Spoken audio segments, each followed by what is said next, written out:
find the right people, inspire the right people, have a why behind what you're doing. We were the exact opposite, and I think I think this is a question that I was asked recently, but, at CityMD, we spent a lot of time, and I remember these days vividly, on, I think maybe you guys have seen the circles with the how, what, why, or maybe not, but, most companies will ask themselves, most companies know what they're doing. It's pretty literal. I am selling sneakers. That's what I do. How do you do it? Okay. A vast majority of companies, not all, the vast majority of companies have figured out how to do that. Maybe not optimized it, but that's a step in the right direction.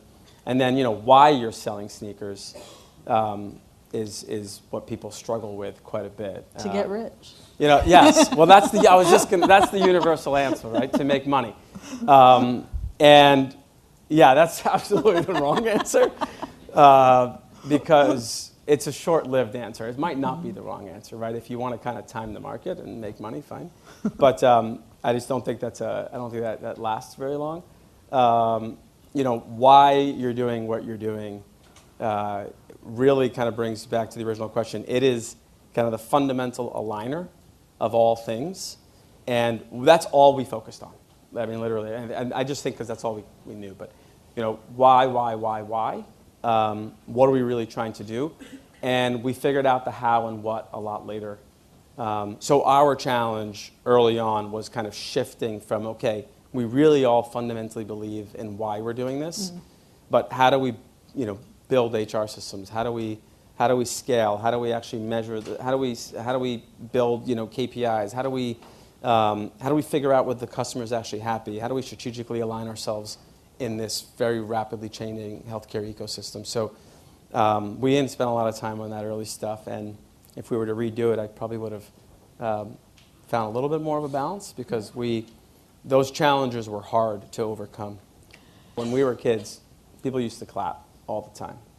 Plane lands, people clap. That's just the way it was. And I mentioned my parents were immigrants, so we took a lot of flights. and as I grew older, no one claps anymore. As I grew older, I realized kind of how silly that is. They're literally clapping because he didn't crash the plane.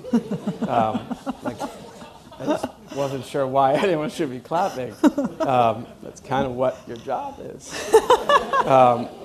So that's kind of the discussion we had to have with our doctors, right? It's like, yes, very important. You are, I promise you, it's very important what you're doing. No one's taking away from that value, but it is what you're supposed to do, and so no, we're not going to clap.